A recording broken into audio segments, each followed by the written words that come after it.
what the plan is for this session is that we've got some people at the front here who have perhaps been keynotes or who have some interesting things to kind of say about, well, depends what we're talking about, destination brands, place brands.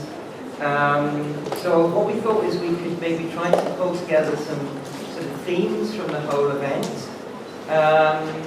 And also then we'll dedicate the last 10 minutes, quarter of an hour of the session this morning talking about where does DBM go in the future, both maybe kind of intellectually and kind of purpose, and also where does it go in terms of physical location to future events.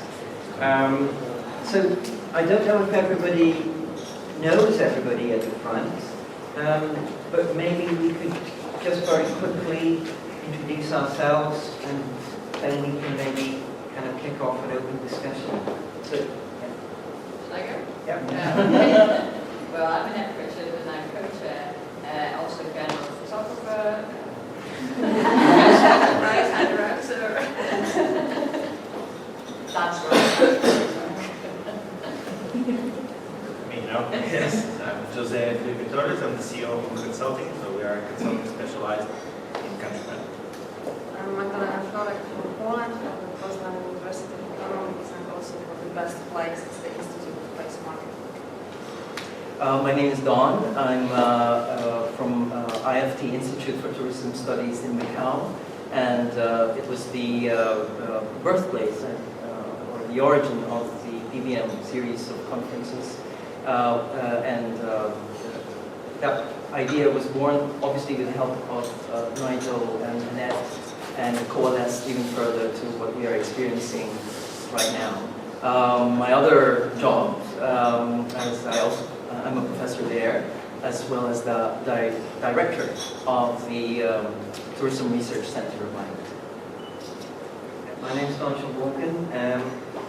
I'm co-chair of this event, and I have a particular interest in destination brands and tourism and social inclusion, actually, and citizenship, which is something that perhaps we haven't talked about too much, but I also think it has a role to play in creating inclusive places for a whole range of different audiences.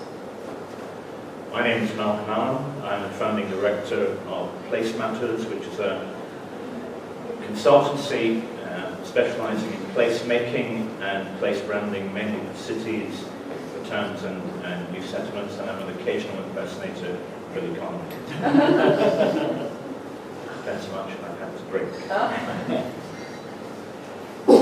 So the kind of plan is to throw it open, and although we're sitting here as a kind of focal point, I'm hoping it'll be a kind of a free-flowing question-answer discussion session. So this is now where it's dead silence. Well, we have the first question. Allan. I've really enjoyed listening to all the presentations. It's something that I don't normally get involved in, so it's been really refreshing and I think very energizing. I've been intrigued to see in a number of the presentations the theme has been about destination that needs to find something unique. You need to sort of position itself, in a way that it stands out from its competitors.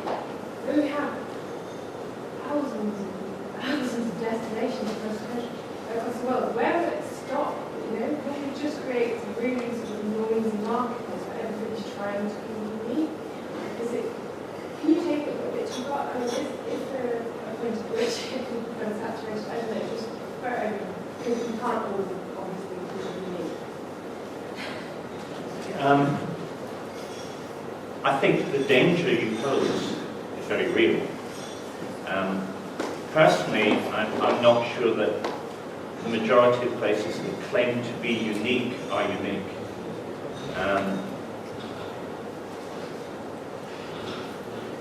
There are many characteristics that most places have that you can build a brand on. I think you have to be selective. And for me, the challenges, particularly when dealing with and municipal states, to get them to understand that this is a bastardization of a quote from Abraham Lincoln. But the lesson, I think, is there. You cannot tell everyone, everywhere, everything about your place all of the time. Let's say that again, so it goes in. You cannot tell everyone, everywhere, everything about your place all of the time. I think you have to be very selective and look hard and honestly at what you are really good at or what you want to differentiate yourself on. There is an awful lot of noise. You're quite right. When I started my keynote and I asked the audience to jump up and shout out what was their favourite experience, it was to illustrate the fact that we hear all this stuff. So how do you differentiate? And I think, just to finish, the second point is to know who your audience is. That key thing that you're going to be very good at. And rather than shout at them, have a targeted conversation with them. And accept that others may not be listening to you. But don't worry about that. Go after the target audience that you want your place or your destination to really bring in and respond to. So it's an old Scottish phrase, but you know, think before you open your goal. Thank you. I don't know if the next conference I get to attend, but I'm thinking maybe we'll start looking at how to make them unique. Yeah? So I think that's going to be a challenge. I think that's the problem, how to fulfill the brand, because you can plan that you want to be unique or even say more or less the same things as the other destinations, but the way how you implement it will actually prove that you are unique. So probably that's the issue. But yeah, I thought, Alan, your observation ties in very well with another current that's been flowing in the keynotes as well as in the different sessions, which is the social media and increasing mobility, the trends that we currently face. And I think what you can tie both of these phenomena together and probably synthesize them as identity formation and identity assertion. Probably that's why there's this huge desire to be unique, to be different, to differentiate. I think José's presentation of the fashion city in Brazil, I didn't have time to actually share my 2 cents worth of comments there, but I thought if I were to synthesize it, it's all about identity formation and asserting sort of identity. And I think this is intermingled with social media and increasing mobility. I think as well, maybe you'll build that confidence with the conversations you have with your consumers on platforms like the social media platform. And so it's not just the brand presenting it to you, because it's actually building it more organically with the people who are involved on the ground, a bit like Israel and stuff that we talk about in terms of what business we can do. And then that's, even though it might not be unique in its intention, there's probably somewhere out there offering the same kind of thing. How it's positioned in your audiences, your targets, mind, will help to craft and develop that very positive association.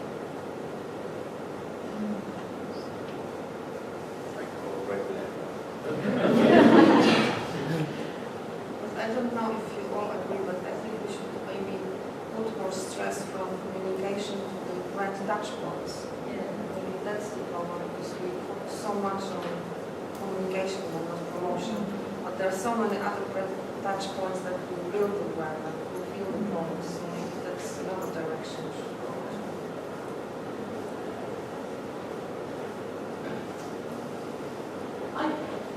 One thing I missed, although there were so many wonderful presentations previously, I was a bit surprised that we didn't talk more about all the pathways and inclusions and exclusions now in the new destination brand.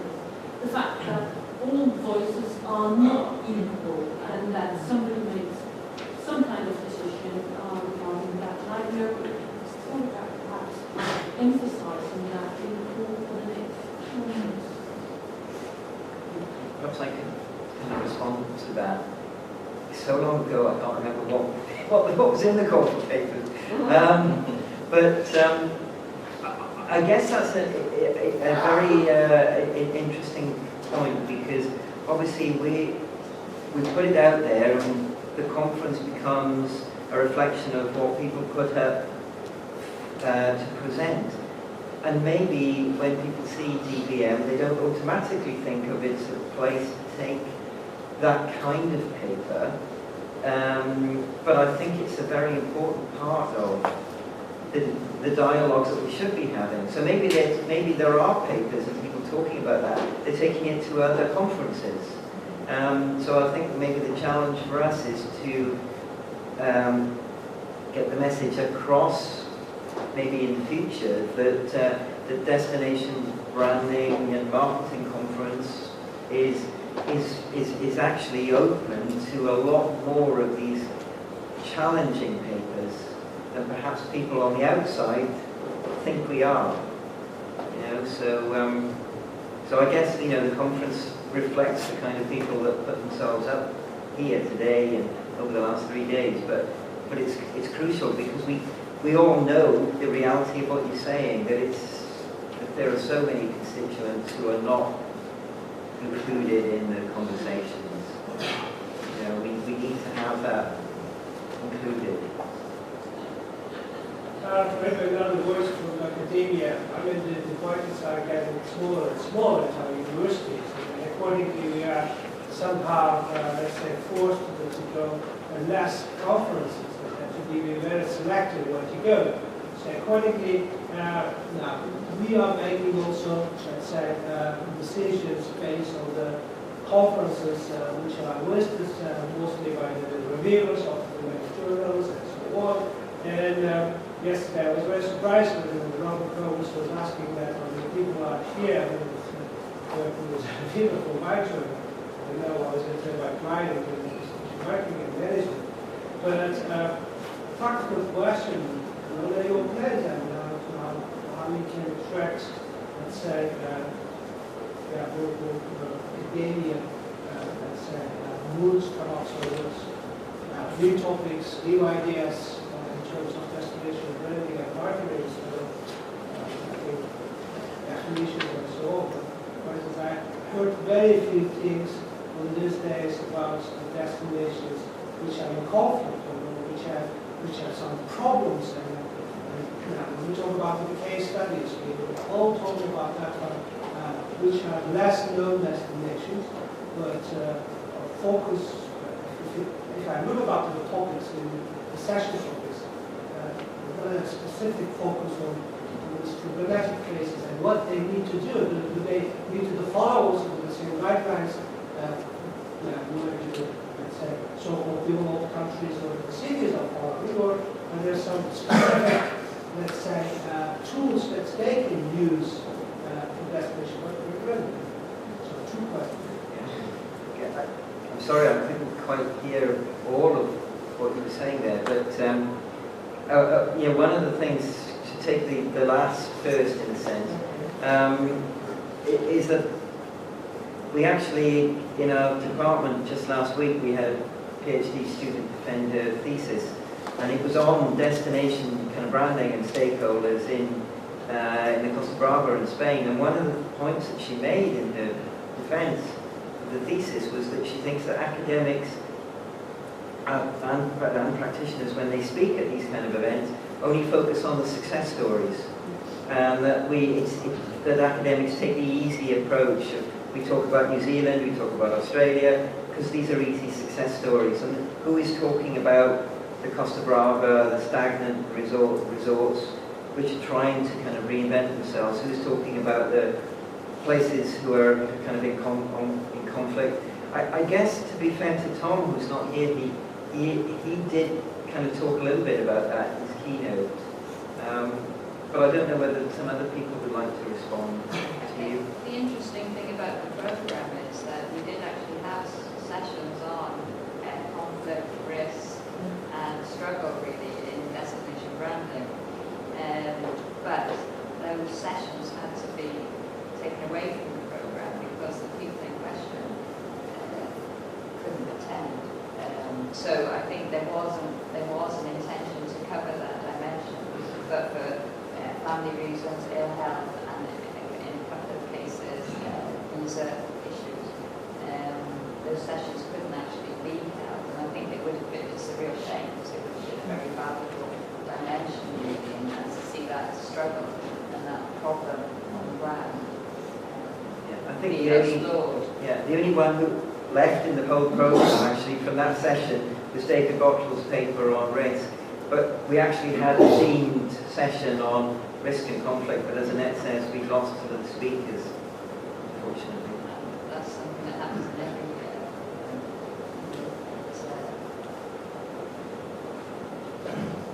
I would respond to you by saying I think your point about looking at the difficult areas, the difficult problems is absolutely right. I'll just share with you that I do quite a lot of work on branding of waterfront development, and there's a major conference every 2 years on waterfront development.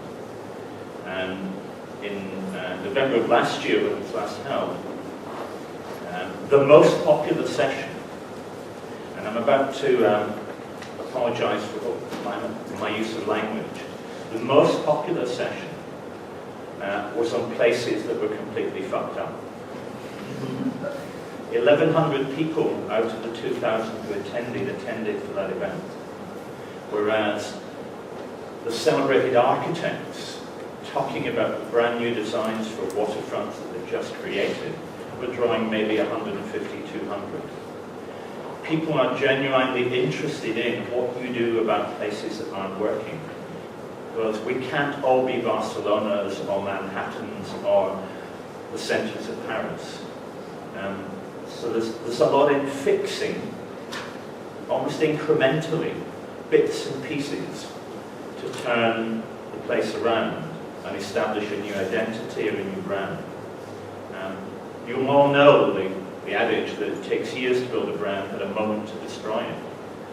Places are complex, and not everything in every place that's even celebrated works perfectly all the time. The great thing about targeted publicity is that you don't tell your target audiences about the bits that don't work. But if you just ignore the bits that don't work, then you put the bits that work at risk. Therefore, I think, for me, you're dead right, and the next session should have examples of people who turned very difficult problems around and created new identities for places that were failing. How many of you come from places that are failing, in part?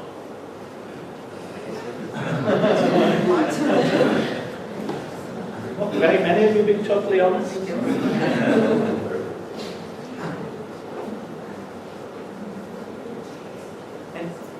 Anybody else like to make a comment? Yeah, this was a really fantastic conference for me. I was attending for the first time. It was my first time trip to Europe also. It was very exciting. I wanted to comment on the takeaways from the conference, make it more specific. Like we had so many keynote addresses which were really great, listening to all the speakers. But if we had one session or kind of a workshop kind of thing, like I was just thinking that related to say Welsh or Wales development, we could all be in groups or something, and like the way you said about social media and all, how do we develop that, present in front of the experts, because we have so many experts sitting or coming as keynote address. So that would have been very specific takeaways, even if it was just like looking at identity, it was one sub-thing on which all would have taken just a suggestion. I don't know, with the time constraint. No, I thank you for that suggestion, and I think it's very useful. I mean, I was a little bit tongue-in-cheek, but not totally, when I said what we wanted to do is actually have a program in the session that said this bit of the session, this bit of the program is blank, to make spaces for dialogues and conversations. But the trouble is, everything got squeezed into trying to do it in 2.5 days. But yeah, some more workshops would be good. Thank you. Yeah.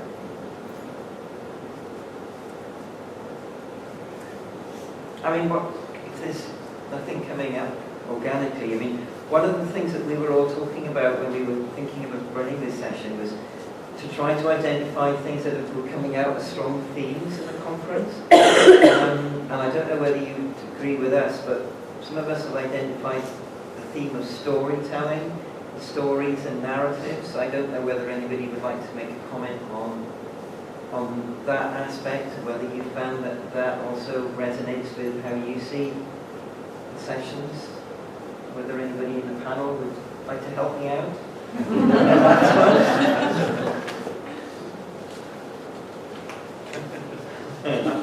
Sorry. Yeah, go for it. Thanks, Michael. I think the power of storytelling is phenomenal. And as human beings, we all like to hear stories, we like to listen to stories, and tell stories. Most of brand communication around the world is statement making, not storytelling. I can make that distinction. We also fall into the trap of trying to tell the story without what comedians would call timing. My joke about Billy Connolly earlier on was not abstract. I've been looking at how comedians hold audiences and tell stories and keep your attention as a way of trying to learn how to pace telling the story of the brand identity and the brand offer. And my parallel would be, it's back to that session we had on using the concept of Hollywood script writing to tell the story. You don't come in the first minute of a Hollywood movie and be told the whole thing and what the result is going to be. You spend 2.5 hours being entertained to get to the end. Now let's project that 2.5 hours to say 15 years or 20 years, because it really takes that time to build an embedded brand for a place. It doesn't happen overnight. So take your time to tell the story, and don't feel you have to rush it, but tell the story based on that which you know you're going to do that exemplifies the brand in action. And make it human, and use the people of the place, and use the visitors, and have story walls, and the kind of a site full of YouTube pictures of people who've been to the place and experienced it, like the Swedish example of the Twitter account for the week. You just look at the statistics they showed us about growth and the number of people being engaged. So, I mean, for me, I'd love to hear more stories in DBM about stories like that and how people have used storytelling. And move it away from the statement of greatness to the journey. And there's a great book by a man called Joseph Campbell called The Hero's Quest, which is really a study of heroics over history. And it's been used by Hollywood script writers as a kind of Bible. And what I'm thinking about is how do you transfer that to tell the story of place. And who are our heroes? Well, forgive me, but it's not us in this room. It's the people that make the place. And it's not the big famous politicians. It's the pizza maker in southern Manhattan, or the basket weaver in some village in the Congo, or wherever. It's those people. Yeah, I wanted to say that one of the biggest challenges with storytelling is balancing with authenticity. Because I like the presentation from John Monroe, because the pictures from Wales were dark clouds, it was raining sometimes, and that's authentic. We have the problem in Sweden, for instance, we had a nice video from Gothenburg, and some people were commenting that, yeah, but it's always sunny, it's always, all the people are happy, that's not the real Sweden. And that's storytelling in the way we want to tell Sweden. But what about the real Sweden that people see when they look at it? And it's raining a lot of time, okay, you should take advantage of that in your travel. But you cannot hide all the things you don't like from your country, like if they don't exist, because then you are not selling the real country. And that's the problem with storytelling if you do it as a brand, and you don't let people, tourists or visitors, tell the story of their Sweden.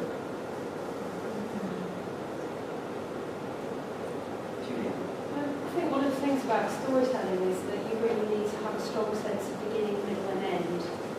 And possibly what you might consider if you were developing this idea of narrative would be perhaps to be dividing things up about destinations that are, like the example we had this morning, at the start, that glorious situation that you described, where you started with a blank sheet, whereas other places that have tried to reinvent themselves or are at a stage where they're perhaps turning to tourism as a result of decline in manufacturing. That's one of the sessions I attended today. So that kind of narrative, we can't deal with the sound bites. We tend to get sort of flashes. And I think we need more of a chronology, really, to help with that story. I haven't seen so much of that, really. Yeah, I had John's presentation yesterday where he talked about, what's the guy's name, where his peers, you know, when they were trying to invite him to Wales and everything. I think that was an interesting example where you're building a story with your audience, you know, and engaging them and developing philosophy, position, you know, in a very normal way, really, and really actively engaging with people and kind of demonstrating a kind of selectivity, not uniqueness, because anybody can do that, you know, but I think it's all about engaging with people, whether it's people outside or whether it's people within the country, who are maybe not included, who are excluded. Seems to be a move that is about the peers campaign followed on from a campaign where a family taken on a holiday to Wales, and obviously the next exhibition is doing it too. And I think it's worked really well. We certainly started with celebrity brand, and we really did promote Wales, and through the research of Nigel, say that a lot of people were shouting out from the telly and people doing their irony, but they really adverts about Wales. Whereas the campaigns that include the family, and the story about the family's journey from sun lounges to a real adventure holiday in Wales, was much more subtle, and the awareness and the impact of the campaign had a lot less cut through the general population. But the people who were aware of the campaign, it much more increased their likelihood to be aware, and resulted in much more saturated, much more channel, and in particular South East, young men in the South East, who are the majority of the different markets, over-indexed on the And I think that relates to Malcolm's point about being brave and saying it doesn't matter if the message is heard by everybody. It doesn't matter if that market is not talked to or is not aware of it. What We've been able to use storytelling to tell different stories. Yeah. So we've got family, we've got the young single guy in the South East, and then the next year's the older couple with their quality experience in that. And you know, it'd be nice to run all three messages at the same time, but the way things are, How do we balance this? Because Julia's comment about moving away from sound bites into, and your comment about achieving a subtle process, but equally, then you said it doesn't achieve the cut through. If we're all living in, you know, a very kind of soundbite orientated world, and now people are talking about does a campaign or does an idea pass the retweet test, so that you have to do 14 characters and everything is condensed. How do people think we balance sound bites and the tweet kind of test against telling genuine stories? awareness is translated into context, which is the most important thing. And we share that through the different campaigns. And more subtle, get people involved in the campaign. It's not getting their check through, but people getting involved in it and then looking at it. I'm trying to compare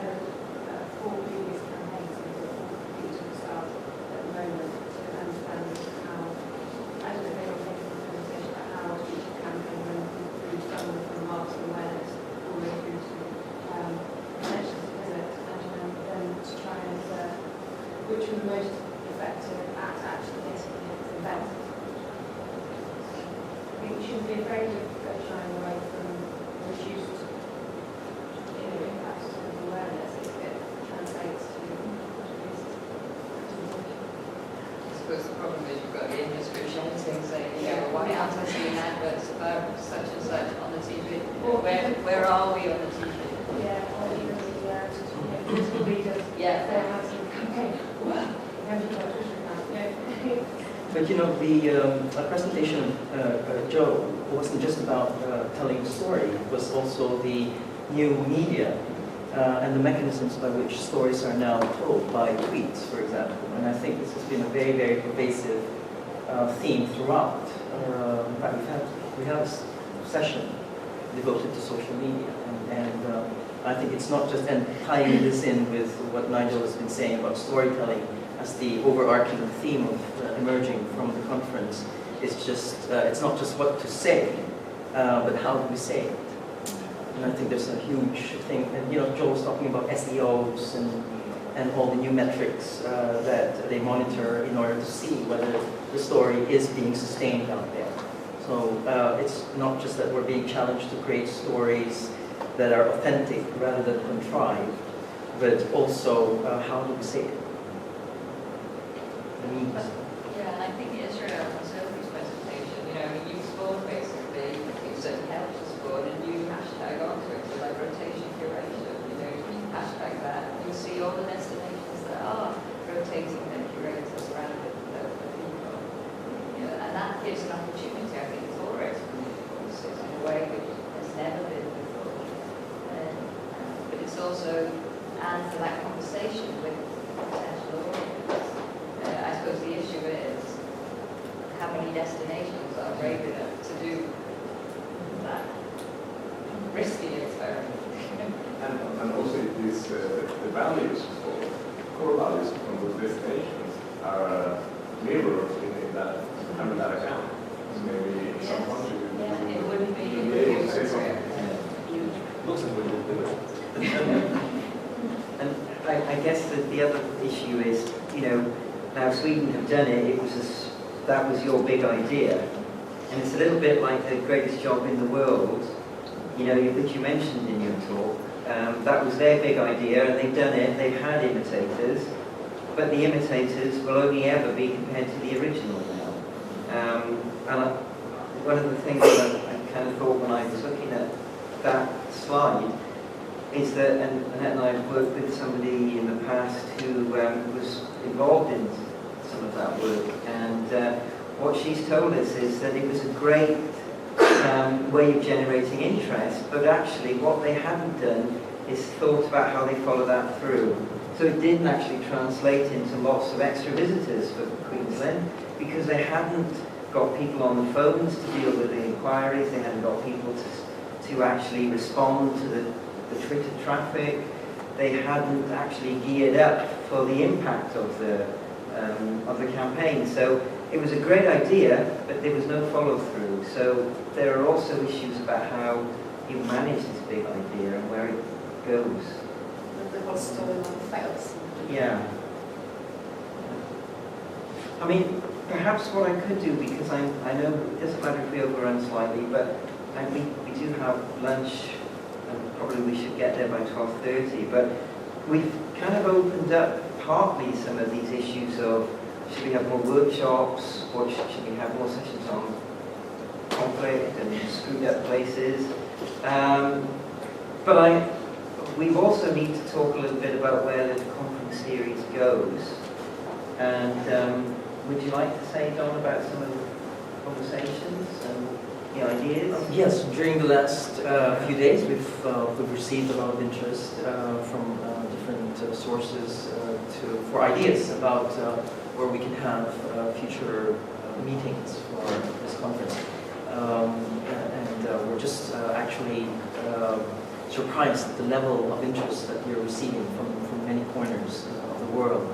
I reiterate what I told everybody who's approached me or Nigel, is that we're open to exploring the possibility of holding it anywhere, given the number and high level of interest, I think we're going to have to introduce a process by which we can evaluate these.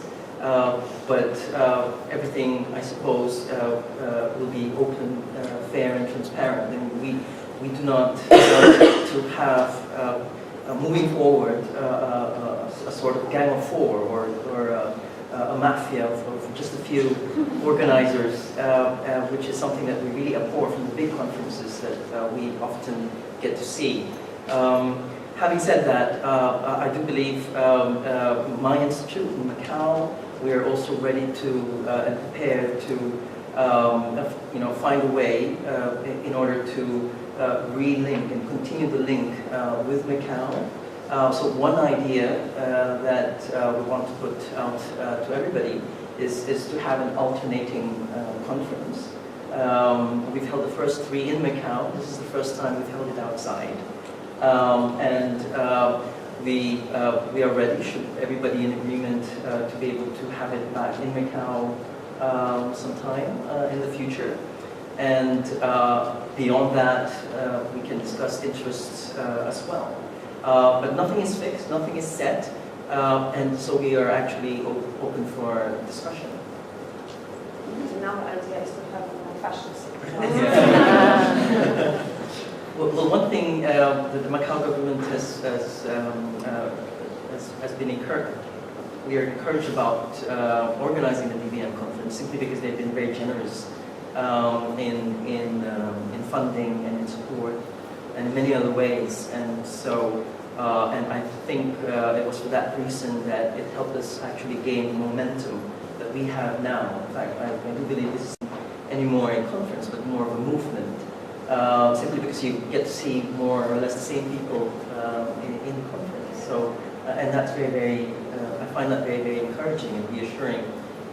And as we try to also attract more PhD doctoral students into the mix, as well as established scholars and researchers, then I think future meetings can seek and strive to incorporate that diverse mix of audience. Another idea, right, is to possibly find a more permanent virtual presence that we can share resources and find contact and continue our discussion, continue engaging in between, in the intervening years when we don't have the conference. And for that matter, I think, I think we will explore the possibility pretty soon of having a more formal virtual presence and perhaps a website where we can have a register. And again, we've got a few regulars and veterans of this series already. And I think it'll be a great idea to have both practitioners and scholars, as well as doctoral students, and anybody in general with an interest in this field to sign up and be present in that virtual meeting room. And I think if I can secure further funding for that, then I think that can sustain us through in future conferences as well. Well, one of the things that we thought might be useful in this session is to ask you what you think constitutes a good venue and what criteria you would apply in choosing somewhere to go next.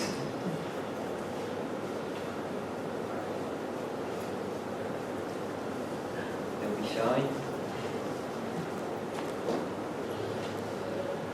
Accessibility, price, yes. I would say actually being here in Cardiff has provided a kind of case setting and obviously a case study for all of us as well. So we've had lots of examples from Wales and from tourism. Actually to be here at university, this has given us all just a greater understanding of this city as a case study. And I think that would be really great to find destinations, places where we can actually learn and grow from that particular case study when we go there as well. I think that's a nice criteria. And linked with that as well, I think academic presence in that area would be really good. So people who are actually looking into these issues and probably part of the group who are here at the moment already, probably a good starting point. I mentioned to Don on day one that if you're interested, I can go back to Dubai. They are pretty keen on getting conferences over there. So Dubai, Abu Dhabi, and the brand is building up over there. And the accessibility, I think, is no problem. And it's sort of becoming the biggest airline in the world. Thank you, Ian.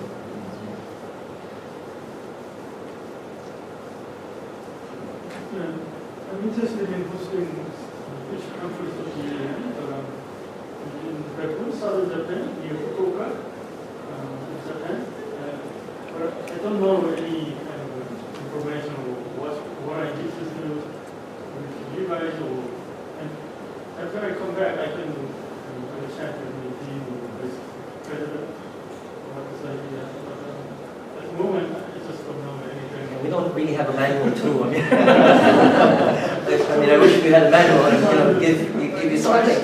But we've been. Yeah. I just wonder how it would be as a destination or destination marketing conference would be effective in southern Japan, which is very famous for hot spring.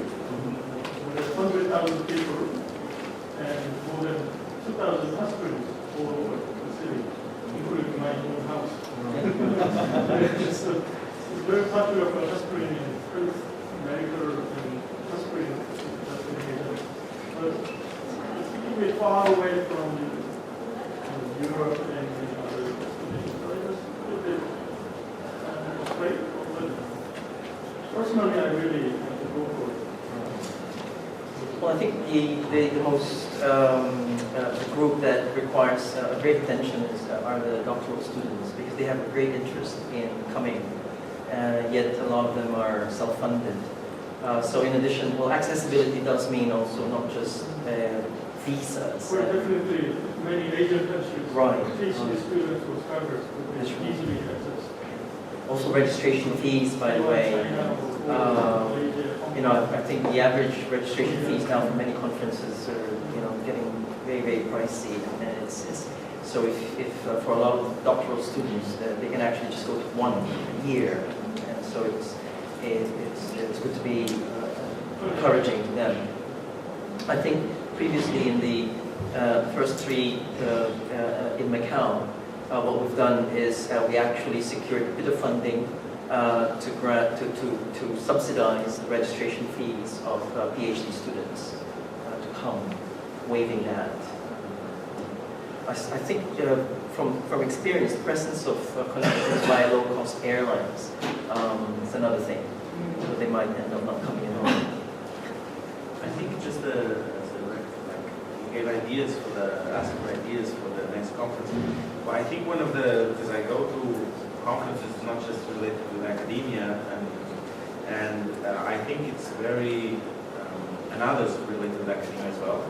And what I've seen here, this was my first time here, is that we have a very good, everybody's on the same page, let's put it this way, so you don't have a mix of things and they're not hearing things for the citizens. So we have a level of sophistication and know-how that is rare to find in many other conferences. And I think we probably can use this because I think it could be a challenge for next events, which is, I think, I don't want to say that it's creating a lobby for the sector, but I think it could be interesting to bring up challenges that we all believe. I know they are all expressed in the paper and so on, but you bring these challenges before the conference and you open and identify what are the challenges that we all face and what would be the recommendations that the event would do after. And you actually can publish a paper that is a conjunction of everyone saying, we believe this is the state of the art, basically, with the conclusion. And I think that will help many countries, for instance, and many destinations to read and understand that you have a fantastic sample all together, and you don't see that very often. And I think we can take from a reference, let's put it this way, together with the countries. I mean, I'm just wondering, Magdalena, maybe you might like to say a little bit about the Best Place Institute and what that kind of mission is, because there is a connection here but maybe we need to perhaps explore a little bit more. Yeah, maybe there's a point to incorporate at some stage, because the Best Place Institute I represent is actually meant to, don't understand me wrong, but to bring the whole place market a little bit higher, to a more sophisticated level, and to gather people who are really interested in the subject, to write a kind of momentum of the whole movement, as you said, something like that. And the first idea we're going to do is to meet in Poland probably next year for a small meeting as for the beginning, the experts we have collected for the institute, and to start to think how we can around the world actually cooperate to have one way of thinking about place branding, and just to set up some standards of how we're supposed to implement place branding. Maybe it's actually a good point to, at some stage, to join forces and move the field forward. I doubt we're able to organize conference in Poland, so we're not that much attractive as Dubai or Japan. So we probably can't compete even in terms of budget, but maybe at some stage it's possible to do there. But I guess, in the sense that on the banner behind we've got lots of different institutions, all of whom have put slightly different amounts and different commitments and in kind, and so there is a way of being involved and collaborating, something which is bigger as a whole than it would be individually. That's the message, I think. Yeah.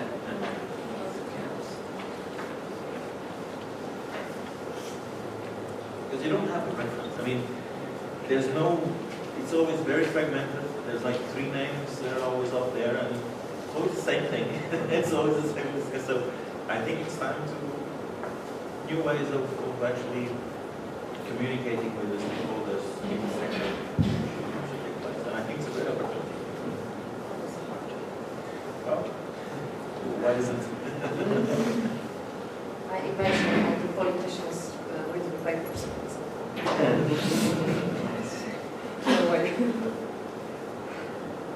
have some idea. Why don't we split this organization into 2? Make one European chapter and one Asian chapter, and host every single year. For those who are more interested, they can attend every single year.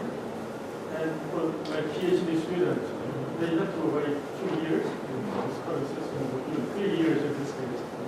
So we could have more kind of accessibility, more potential attendees, and more chances to get even expanded regulation.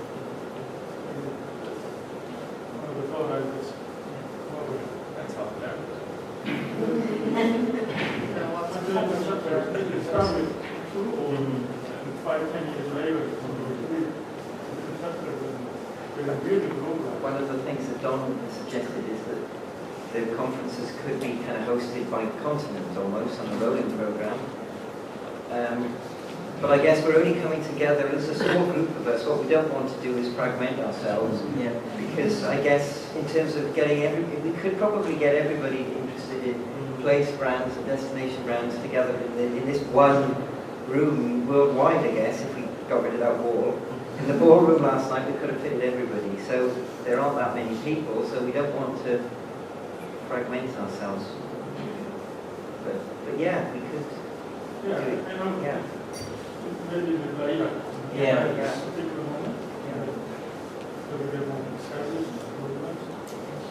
How much in advance do you promote after you set up the date and venue? Try it or? I guess, what was it? A year and a half. I would say a year and a half, in an ideal world. Yes, we thought a 2-year cycle is a lot better than the yearly cycle, which we thought wasn't, I mean, you need time for ideas to percolate and to actually come here. And I think that will generate better ideas and to be presented in the conferences. So, but yes, we face a little bit of bumps in the road occasionally, but I think we're looking at 2014. Again, just starting now, we only just begun to actually discuss this in this forum, as was, this morning.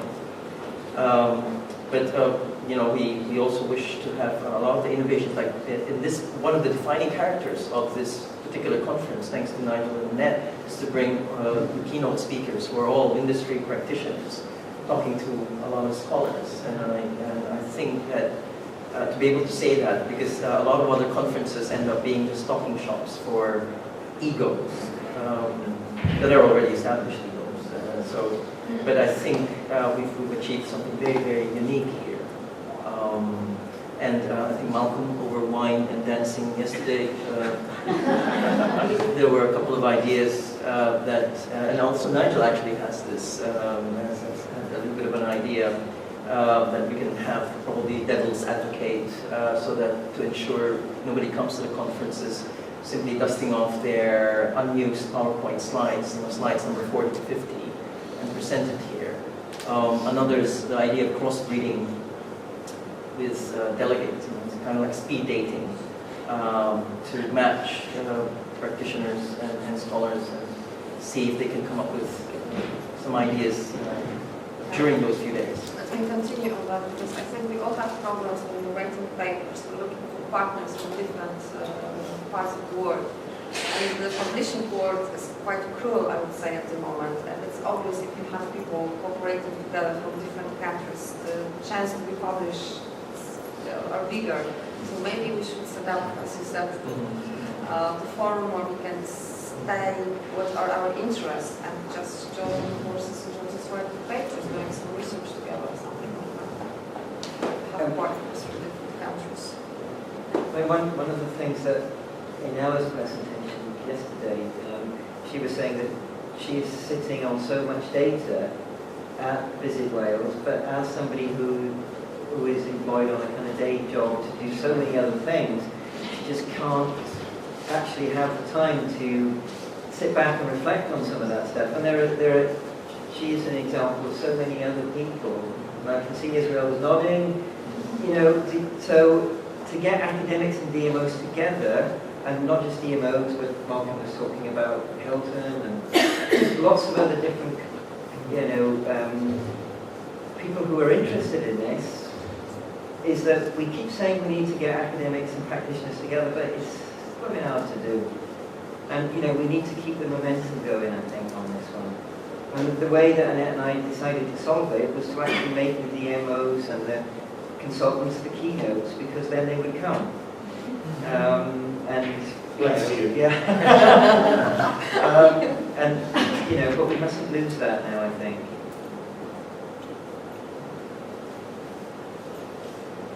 Are we done? Do we need some lunch? Yes. Well, thank you very much. That's the end.